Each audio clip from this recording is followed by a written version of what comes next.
Hello friends, Pondicherry వెళ్ళే వాళ్ళు ఏమేమి ప్లేసెస్ విజిట్ చేయాలనేది మనం ఈ వీడియోలో తెలుసుకుందాం.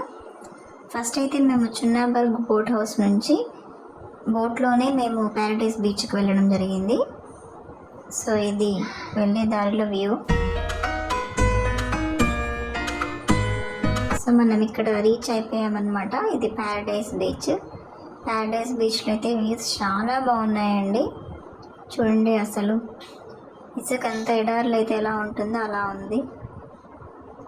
అక్కడక్కడ మనకి షాడోస్ కోసం అంబ్రెలాస్ పెట్టినట్లుగా చాలా బాగుంటుంది. సో ఇక్కడ మనం పైకి ఎక్కి అక్కడ డిన్నర్ కూడా చేసుకోవచ్చు, ఫొటోస్ తీసుకోవచ్చు. చాలా చాలా మంచి వ్యూ ఉంటుందండి ప్యారడైస్ బీచ్లో. చూడండి, మట్టి వేసుకుంటూ టెహాన్ ఎంత బాగా ఎంజాయ్ చేస్తున్నాడో. సో ఫైనల్లీ అయిపోయిన తర్వాత రిటర్న్ బయలుదేరామన్నమాట, వెయిటింగ్ ఫర్ బోట్. అక్కడ మనకి చూడండి అసలు సన్సెట్ అవుతూ ఉంది. వ్యూ ఎంత బాగుంది చూడండి, సన్సెట్ వ్యూ. సో టెహాన్ బోట్ ఎక్కాలి అని రచ్చ చేస్తున్నాడు. ఇదిగోండి బోట్ వచ్చేసింది. సో మనం ఇదే బోట్లో రిటర్న్ మనం మళ్ళీ వెళ్ళిపోతాం.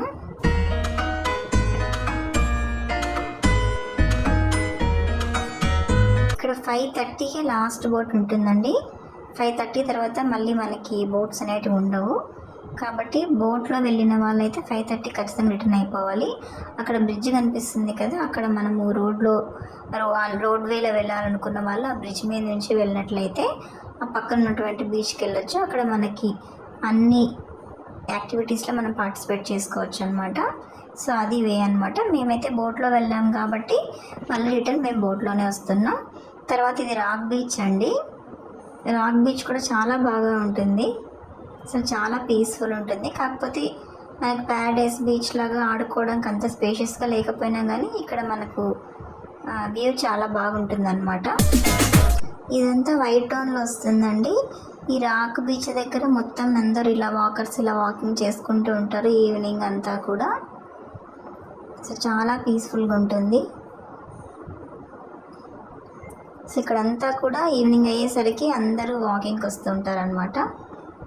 ఇది రాక్ బీచ్ ఫుల్ వ్యూ. మొత్తం మనకు అసలు రాక్సే, చాలా చాలా బాగుంటుంది చూడడానికి వ్యూ అయితే.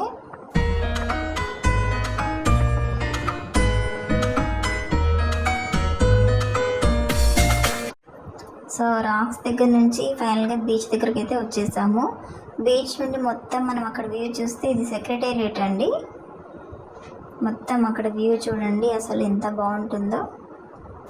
ఇదంతా మనకు అక్కడ వ్యూ అనమాట.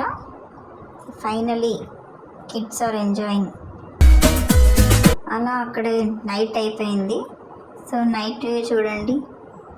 నైట్ వ్యూలో సెక్రటేరియట్, ఆ వైట్ టౌన్ అసలు ఎంత బ్యూటిఫుల్ ఉంది కదా. టెహాన్ అయితే ఫుల్ ఎంజాయ్ చేస్తున్నాడు.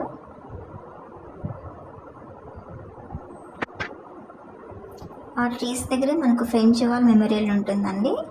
దాని గురించి మీకు పార్ట్ 2లో ఎక్స్ప్లెయిన్ చేస్తాను. సో నెక్స్ట్ డే అయితే మేము ఆరవెల్లి మాతృ మందిర్కి వెళ్ళామండి. ఈ ఆరవెల్లిని మదర్ ఆఫ్ అరబిందో ఆశ్రమం నిర్మించారు. ఇది మెయిన్గా యోగా చేసుకోవడం కోసం అన్నమాట. అక్కడికి కూడా మనకు చిన్నపిల్లల కిడ్స్ని అలౌ చేయరు. దీన్ని సోల్ ఆఫ్ సిటీ అంటారు.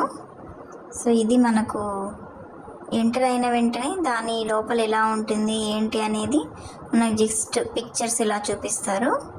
మనం ఆరవెల్లి లోపలికి అయితే ఎంటర్ అవ్వలేమండి. ఒకవేళ లోపలికి వెళ్ళాలి అంటే కిడ్స్ తీసుకెళ్ళకూడదు. కిడ్స్ తీసుకెళ్తే మనకు అక్కడ కిడ్స్ని కేర్ టేక్ చేయడానికి కూడా ఉంటుందన్నమాట. సో కాకపోతే 1 డే ముందే మనం టికెట్స్ తీసుకోవాలి. టికెట్స్ లేకుండా అయితే మనం లోపలికి వెళ్ళలేము. కాబట్టి వెళ్ళాలనుకున్న రోజు ప్రయర్గానే ఆన్లైన్లో కూడా బుక్ చేసుకోవచ్చు. టికెట్స్ బుక్ చేసుకొని మీరు ఆ టైంకి వెళ్తే లోపల అంతా కూడా మీరు డైరెక్ట్గా చూడడానికి అవకాశం ఉంటుంది. సో మాకు చిన్న పిల్లలు ఉండడం వల్ల అక్కడ వాళ్ళు వెహికల్ ఇచ్చారు. వెహికల్లో మేము అక్కడి నుంచి ఆరవెల్లికి వెళ్తూ ఉన్నాము.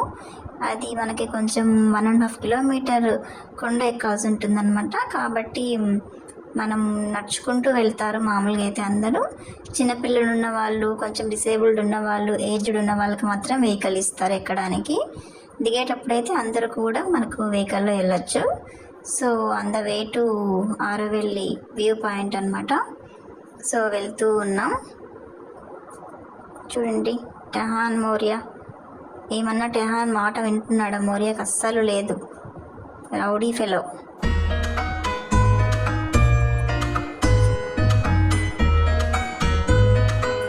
ఫైనలీ వ్యూ పాయింట్కి అయితే వచ్చేసామండి. ఇది అక్కడ కనిపిస్తుంది కదా మన గోల్డ్ కలర్లో, అదే ఆరవెల్లి అండి. చూసారు కదా మాతృ మందిర్, ఆరవెల్లి మాతృ మందిర్. అది ఎంత బాగా ఉంది కదా అసలు. దాని టికెట్స్ ఉంటే మాత్రం దాని లోపల కూడా వెళ్ళి చూడొచ్చు, కానీ మేము టికెట్స్ తీసుకోలేదు. సో మేము బయట నుంచే వ్యూ చూస్తూ ఉన్నాను అన్నమాట. సో ఇంకా మనకి అక్కడంతా కన్స్ట్రక్షన్ వర్క్ అంతా జరుగుతూ ఉంది. సో అదే అండి ఆరవెల్లి మాతృ మందిర్. చూసారు కదా ఎంత బాగుందో. ఇది అండి, మిగిలిన విశేషాల కోసం పార్ట్ 2 చూడండి.